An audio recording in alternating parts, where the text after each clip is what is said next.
عمر رضی الله تعالی عنہ داغه دور خلافت ته 2,000 صحابه بعد شام ته اولېګل چې د هغې امیر ابو عبیده ابن جراح رضی الله تعالی عنہ دای مقرر کو چې ته به د دوی امیر وي او د فوج کمانډر چې دی نو خالد ابن ولید رضی الله تعالی عنہ دای مقرر کو چې تاسو لاړ شئ په شام باندې حمله وکړئ او شام فتح کړئ. ابو عبیده رضی الله تعالی عنہ چې په شام باندې حمله وکړه شام فتح کړ. هرقل بادشاہ دا سره ډیر زیات فکر پیدا شو دا عیسائی وو تیر مسلمانان خو زمون ملکونو تم را ورسېدل اوس به زمون ملکونو فتح کړي نو د غیر چاپیره خبر اولګو بادشاہانو ته چې زه په مسلمانانو باندې حمله کول غواړم زما سره امداد وکړي نو هر بادشاہ ورله د خپل وس موافق توجه ورکړو نو مسلمانان 2,000 او هرقل بادشاہ د مسلمانانو خلاف 10 لک فوج تیار کو 10 لک فوج په دې کې د مسلمانانو نه سکسان مرتد شو اول مسلمانانو بیا مرتد شو دغه عیسایانو لته دا 80,000 کسانو نو دا 80,000 کسان چې کم د مسلمانانو نه مرتد شو دام دا 10 لک فوج سره مرګري شو نو د مسلمانانو تعداد 2,000 او مقابل کې ورته د کفارو تعداد 10 لک او 80,000 10 لک رومیان عیسایانو او د 80,000 سره هغه عرب چې مرتد شي او هغه ور سره مرګري شو. دی د هرقل بادشاہ د فوج چې کم کمانډر و چیف آرمی چوته ویل شي د فوج مشر د اغنم دیار جانو دا هرقل بادشاہ ډیر زیات غوسه شو وی 2,000 خلک راغله ده تاسو د هغې مقابله نشئ کولی شام در نه واغسته او زموږ ملکونو ته خطره ده تاسو د هغې مقابله نشئ کولی زه به پخپله جنګ ته وځم دا جنګ نور زه پخپله کوم دی دیار جان ورته وویل د فوج چې کم مشر و وی ته ماله صرف دا یو ځل موقع راکړه 10 لکه فوج دی را سره ته خو دا 2,000 کسان وایي ته خو شام وایي شام خو درلته اغلم خو د مکې او د مدینې فکر دی کوي هغه ته اغلم الته کوم مسلمانان ختموما تمہاره صرف دا یو مکراکا هرقل بادشاہ ورته صحیح دا مقدر سره دا 10 لک او 80,000 فوج واخلا او مقابله وکړه دلته کې مسلمانانو ته خبر را رسیدو ابو عبیده ابن جراح رضی الله تعالی عنہ ته چې هرقل بادشاہ د دیارجان فوجی په مشرۍ کې 10 لک فوج زمون خلاف تیار کړی دی اوس موږ څو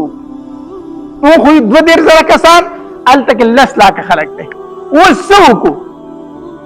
نو ابو عبیده ابن جراح رضی الله تعالی مشوره راوغوښته د صحابه کرامو او دا د صحابه کرامو عادت و چې هر کار دی په مشوره سره د قرآن حکم دی کنه وامرهم شورا بینهم په خپل منځ کې به څه کوي مشوره کوي نو ابو عبیده ابن جراح رضی الله تعالی د صحابه کرامو مشوره وغوښته ایماله مشوره راکړي مو یو 2,000 کسان هرقل بادشاہ فوج تیار کړي 10 لک سو کم مقابله وکم کو سو کم مال مشوره راکړي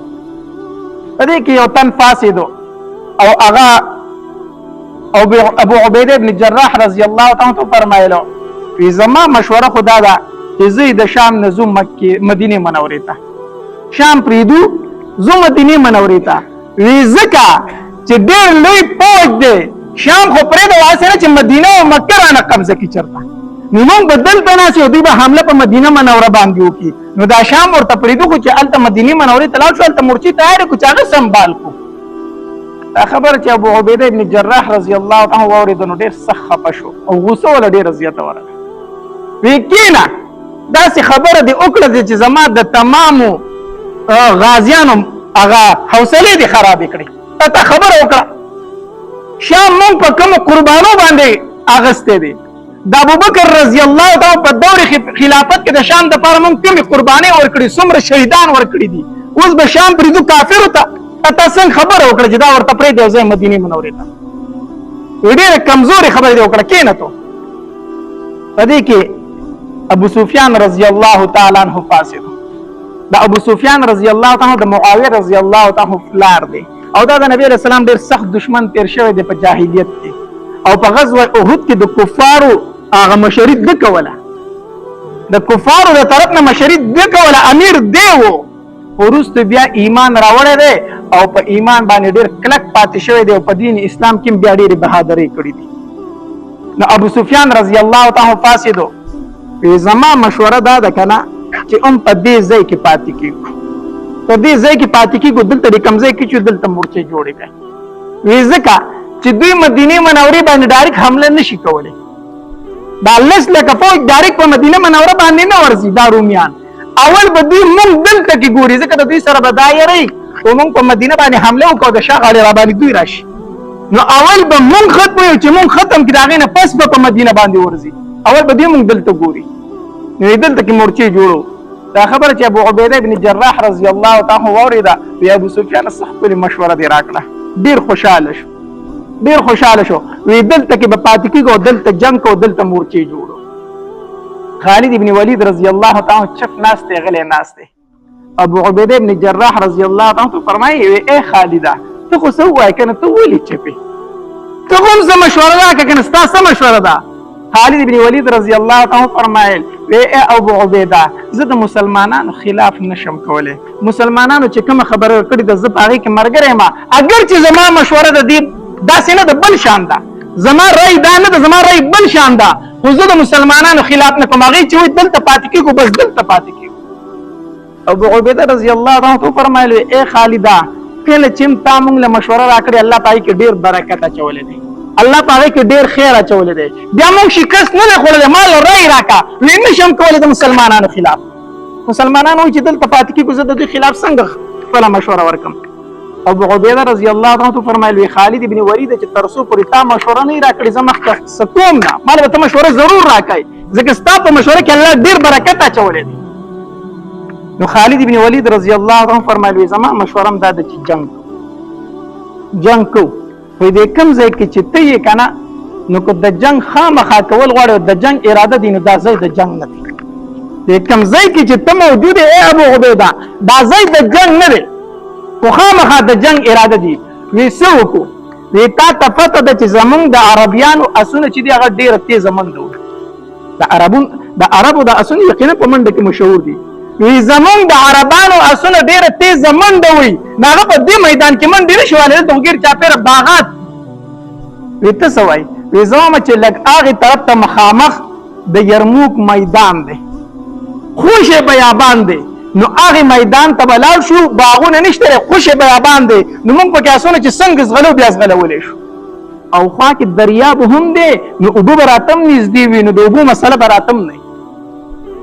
نو زما رأی دا ده چې د یرموک میدان ته لاړ شو ابو عبیده ابن جراح رضی الله تعالی فرمایل بس زما د خالد ابن ولید په مشوره عمل دی شابه سامان ګول کوي د دې ځای نه ځئ او د یرموک میدان ته ځان رسوئ شابه د یرموک میدان ته ځئ دې ته غزوه یرموک ویلی شي ځکه دا د یرموک په میدان کې شوی یرموک ته ځان ورسوئ صحابه کرام لاړو یرموک ته ورسېدل دلته د هغې طرف نه د کفارو فوجونه راغلل 10 لاکه فوج د هرقل بادشاه را ورسېد 10 لاکه فوج په منځ کې 3 میله فاصله وه یو طرف ته 2,000 صحابه کرام دي بل طرف ته 10 لاکه فوج د کفارو دی منځ کې فاصله څومره ده 3 میله ابو عبیده رضی الله تعالی زر خط ولیکو ځکه امیر په دغه وخت کې چې هغه عمر رضی الله تعالی امیر المؤمنین او دغه دور خلافت په مدینه منوره کې هغه ته خط ولیکو بسم الله الرحمن الرحیم اے امیر المؤمنین مونږ ته را لېږلي یو جهاد لا خو هرقل بادشاه زمون خلاف 10 لاکه فوج جمع کړی دی او مونږ 2,000 کسان یو مونږ جنگ کول غواړو خو مونږ ډېر زیات کم یو هسې نه چې سبا ته وایي چې زما صحابه کرام دي ولې بې ځایه شهیدان کړو نو مونږ ته د امداد ضرورت دی خو تا سره د جنگ صحابه کرام موجود نو مونږ له نور راولېږه دا خط یې ولیکو او عبدالله رضی الله تعالی عبدالرحمن رضی الله تعالی ته ورکړو عبدالرحمن رضی الله تعالی ته ورکړو وی دا اوس دا خط عمر رضی الله تعالی ورسوه مدینه منورې ته عبدالرحمن رضی الله تعالی د جمعې ورځ روان شو او 2 ورځې مزل وکړو او بلې جمعې له مدینې منورې ته راورسېدو عبدالرحمن رضی الله عنه فرمایي وزه چې مدینه منورې ته ورسېدم د زوال ټیم و د جمعې ورځ وه. عمر رضی الله عنه په مسجد نبوي کې اودس کو د جمعې د مانځه دپاره تیاری کوله، ځان یې تیارو. امیر المؤمنین دی د جمعې د مانځه دپاره ځان تیاری جمعه وپړاوئ. چې زه یې ولیدم ما ته وایي چې عبدالرحمن د کوم خوا نه رالې؟ ما ورته وایي چې د شام نه رالمه حضرت. چې تا خو بیا زما د ملګرو خبر هم ماله راوړی وي، خیر علي په خیر علي. ما وایي چې او جي ستا د ملګرو خبر مې راوړی دی، وي خط مې ورته ورکړو. چې خط عمر رضی الله تعالی ولید کنه دا رنګ بدل شو، رنګ بدل شو چې د مسلمانانو خلاف 10 لاکه فوج د کفارو راغلی دی. بیا اودس یې وکړو، ځان یې تیار کو، منبر ته وختو او په جهاد باندې بیان وکړو. د جهاد متعلق بیان وکړو، ډېر جذباتي بیان وکړو. او بیا په بیان کې وی ستاسو ملګري ډېر بدګیر شوي دي، 2,000 کسان دي او عیسایانو ورله 10 لاکه فوج را لېږلی دی د جنګ دپاره. نو که څوک د هغې امداد کول غواړي ځان تیاروي سهار ته چې هغوی پسې ځي جهاد. بیان یې وکړو او چې کله د بیان نه فارغ شو که نه نو علي رضی الله تعالی راغی، عمر رضی الله تعالی له وی عمره عبدالرحمن له خط ولیکه او په خط کې ورته دا ولیکه ابو عبیده رضی الله تعالی ته چې زمونږ د امداد نه تاسو له د الله امداد کافي دی، زمونږ د امداد نه تاسو له د الله امداد کافي دی، د الله نه امداد غواړئ او جنګ شروع کوئ. بس مونږ ته انتظار مه کوئ، د الله نه امداد غواړئ جنګ شروع کوئ. دا ورته ولیکه. عمر رضی الله تعالی ولیکل پکې وی زمونږ د امداد نه تاسو له د الله امداد بهتر دی، د الله نوم اخلئ او جنګ شروع کوئ. زما درته اجازه. دا خط عبدالرحمن رضی الله تعالی له ورکړو. عبدالرحمن رضی الله عنه فرمایي وایي چې دا خط مې واغستو نو په باب حبشه باندې ووتم. عمرې له او حج له تللی نو هلته کې باب حبشه مدینه منوره کې یو دروازه موجود ده، باب جبریل او باب حبشه. په باب حبشه باندې ووتم، په اوښ باندې سور یم، چې روان شوم نو رایات شو راته ما وایي چې عبدالرحمن مرګ له رواني. بیا پته نه لګي چې ژوندی راشي، راشه لږ خو د نبي علیه السلام د روزي مبارکې دیدار وکړه که نه،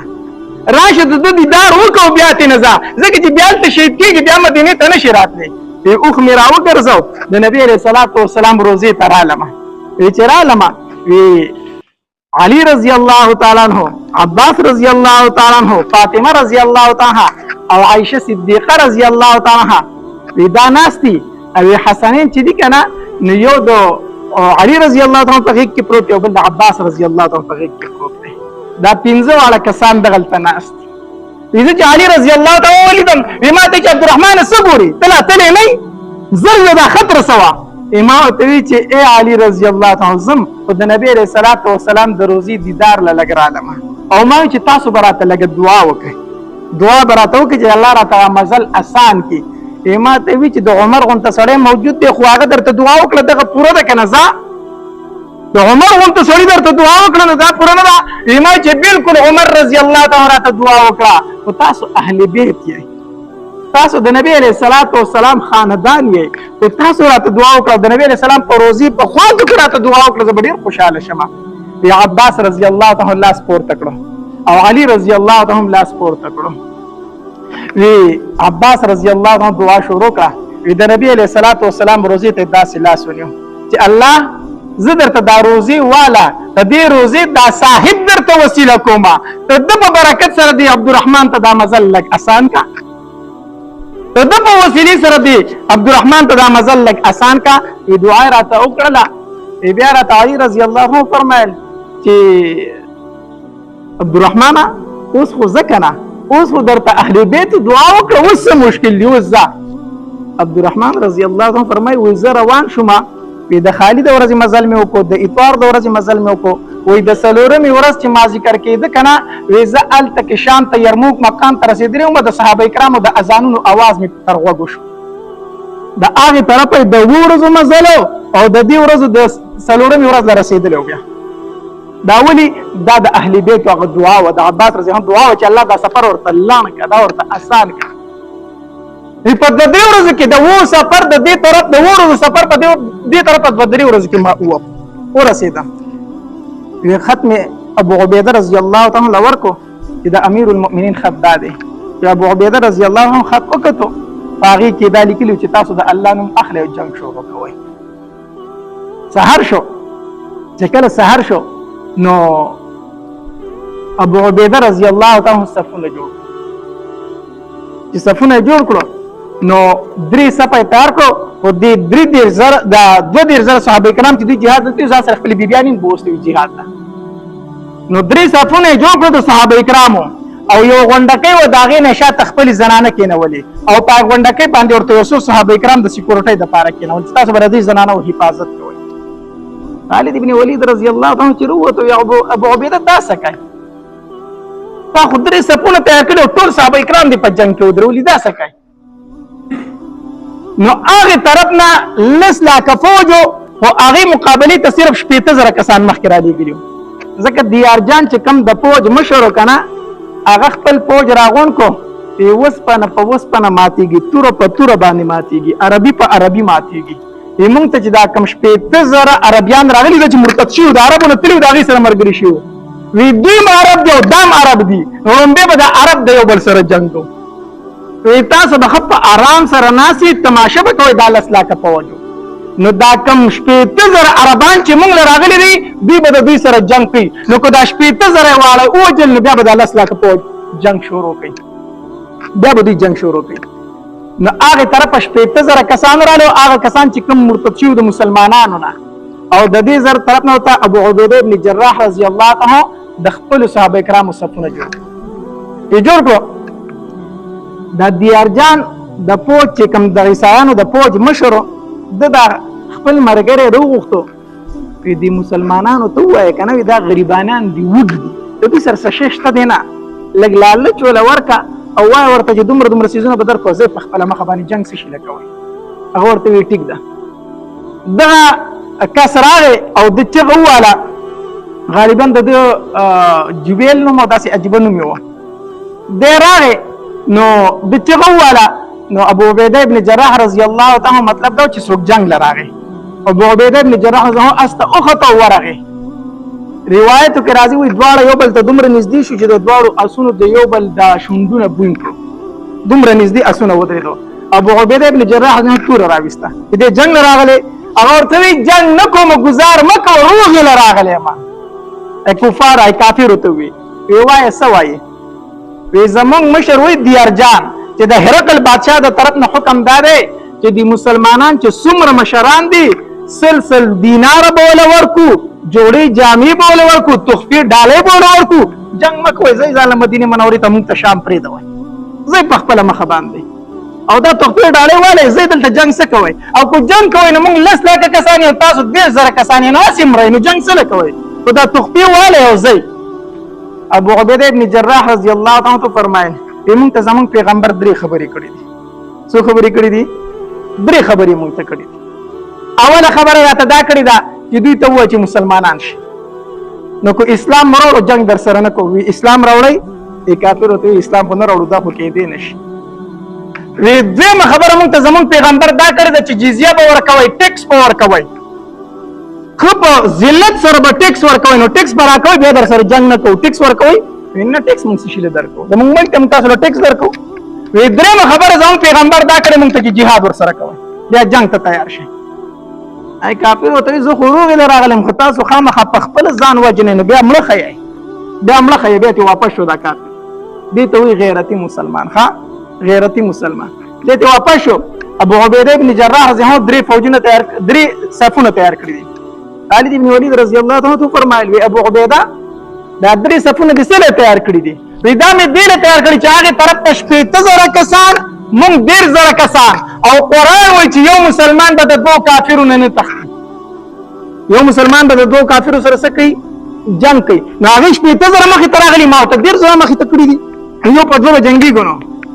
خالد ابن ولید رضی الله عنه فرمایي زما خدا مشوره نه ده زما خدا مشوره نه ده دا تاسو کړی دي استا مشوره څه ده زه ورته یو خبره کوم مونږ 10000 کسان یو هغه 15000 کسان دي نن مونږ جنگ وکړو څه وکړو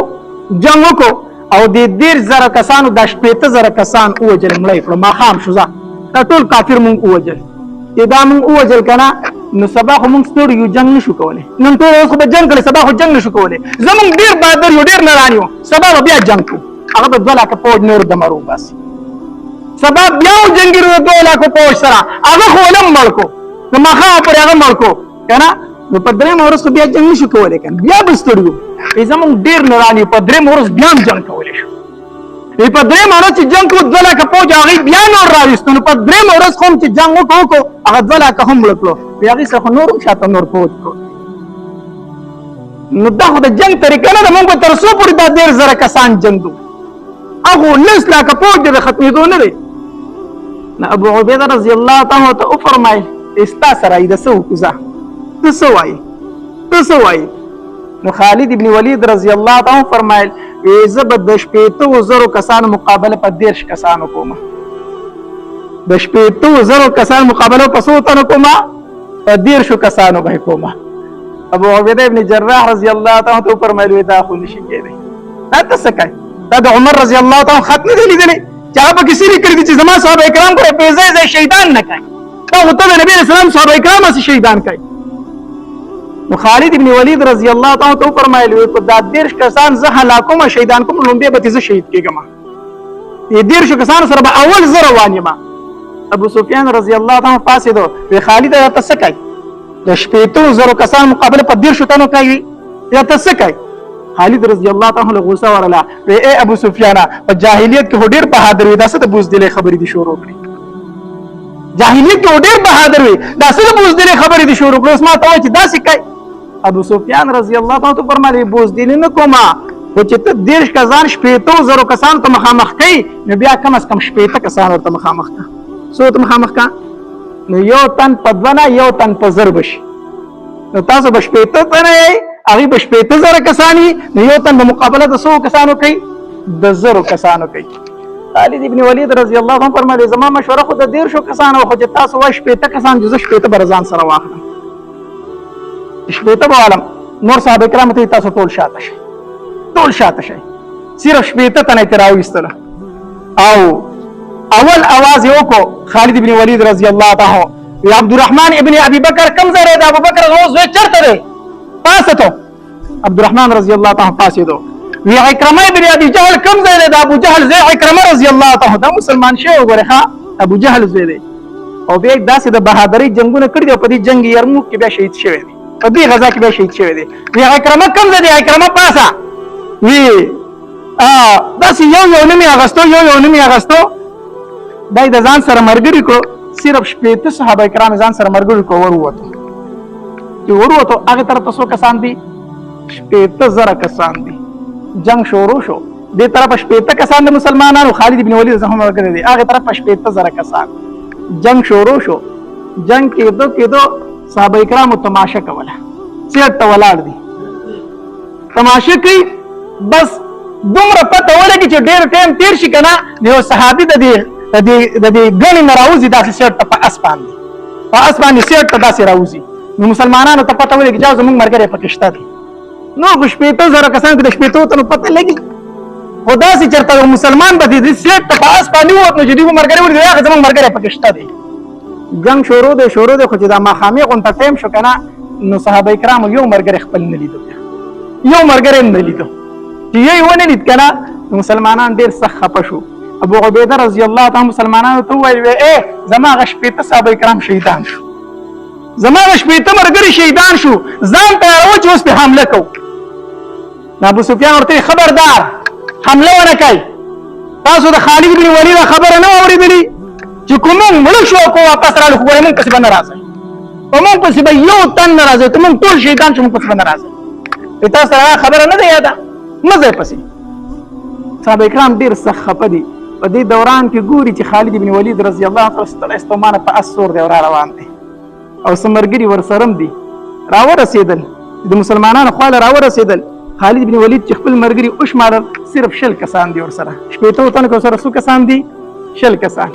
چې اسنه راکو شو کسان او شمار چې 10 کسان دي اسمان ته داسې وکتل په جړا شو سخت و جړل الله زه به تاسو څه جواب درکوم چې تاسو زما صحابه کرام د شهیدان کړو الله زه به عمر له څه جواب ورکوم عمر به چې زما صحابه کرام د شهیدان کړو زمانه خو سلوي ختل صحابه کرام ورته زه به څه جواب الله له ورکوم عمر له څه جواب ورکوم په جړا شو چې په جړا شو ابو عبیده رضی الله عنه ته ویلو ما سره 100 کسان قربانه ولا نور کا نور را سره سل کسان مرګري کا زه نه وده کېږم زه تر هغې پورې نه وده کېږم تر څو مې چې د خپلو څلوېښتو صحابه کرامو بدل نه دی اخیستی زما سره سل کسان قربانۍ والا مرګري کا سل تنه نور پاسېدلو چې کله پاسېدل ګرمي درله کېږي څه وکړم ها سل تنه ځان سره نور مرګري کړو چې سل تنه نور مرګري کړو ابو عبیده رضی الله تعالی ته فرمایي وی خالده ته ستړی شوی خالده ته ستړی زه هم لکم ته مه ځه قسم په الله زه به ځم زه په هر څومره ستړم زه به ځم دا 40 کسان به زه راولم یا به د هغوی لاشونه شهیدانو جوسې به راوړم او یا به بدل اخلم 100 کسان ورسره شو دی روان شو چې روان شو چې میدان جنگ ته ورسېده که نه نو 15,000 کافر مردار کړي دي په 80 تنه څو کسان مردار کړي دي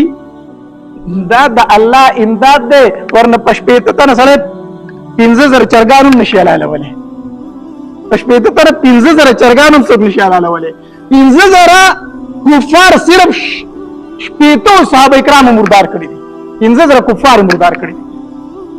او چې ګیر چاپیره وکتل خپل مرګري پکې لټول نو لس ګلانې پکې د شهیدانو صحابه کرام پیدا کړل لس شهیدان پکې د صحابه کرامو پراته دي دا ګلان پراته دي او هغه روچت کړو صحابه کرامو لاره ولېګل دا هغه جوسي روچت کړي غیره ولېګلو خپل مرګرو لا اوس شل دیو او لس نور شو لشه نسوتنه شو دیرش تنه بیا سو ورکتی دیرش بیا ورکتی وی دیرش کسان رانه شهیدان شي بیا په جلا شو وی دیرش کسان رانه بندیان کړي دي قیدیان کړي دي صحابه کرامو ته وی رڼاګانې ولګو شابه چیزو پسې هم دا دیرش کسان براولتي زې چیزو پسې رڼاګانې ولګولې روان شو چې روان شو په دې کې ناڅاپه د اسونو د خپو आवाज راغی دوی چې ودرېدل وای کتل نو هغه صحابه کرام را روان دي چې را رسېدل وشمارل 25 کسان هغه وی تاسو چېرته تللي وای اوسه پورې ولې نه وای چې کافرو شکست خو موږ په هغې پسې روان نو په دې دشتو کې اوس غلول په دې دشتو کې ورته نور هم ډېر شی مردار کړي دي موږ په هغې پسې تللي وو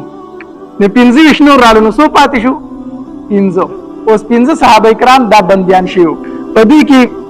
زرار ابن عزور رضی الله تعالی عنہ زرار ابن عزور رضی الله تعالی عنہ دا زرار ابن عزور رضی الله تعالی عنہ ډېر عجیب صحابي وو زرار ابن عزور دا پهلوان په مسلمانانو کې ښه کو د شام د فتح تاریخ وګورئ نو پکې ډیر زیات کردار د زرار ابن عزور رضی الله تعالی عنہ او د خالد ابن ولید رضی الله تعالی عنہ دا داسې صحابي د پهلوانو د مقابله ته 80 پهلوانان وروتل د کفارو طرفنا هغه یو په یو جنگ کې ده کنه دغه طرف 80 وته دي طرف د आवाज وته او چې د پښورو کړ چاتل لستی مردار کو نه نور تختیدل دا داسې صحابي زرار ابن عزور رضی الله عنه او دا داسې بهادر صحابي کنه چې دې به جنگ ته وته نو دې به کمیس وستو زغره به نه چولا نو کمیس به وستو کمیس په لري ورتاو کو نو چا ورته ته کمیس ونیو باسي پیدا دې د پاره وباسنه دا کافر به وي چې د کمیس اعلان د زغره چولې ده نو دا کمیس زکو باسم چې ګوره په بدن می څه شته ده نه نو چې دوی باندې خد ډاډه حمله کوي چې دا کافر په مخ ډاډه حمله کوي چې راشه په بدن څه شته ده نه چې ډایرک را باندې حمله کوي دا سي په الله باندې توکل ویزه چې په اوس په باندې ځان ساتم نو په الله باندې ور ځان نه ساتم نصغر بدنا چوله بربند بداسي وته دومره خو د بهادر صحابي زرار ابن عزور او د خور وا اغم په دې غزا کې شامل وها دا اغینو خوله بنت عزور رضی الله تعالی دا د خور وا او دم دومره بهادر خزه چې په دې غزا کې د لستنه مردان کړو دې زنانه په کې لسته مردار کړو خور اور داسې بهادر خو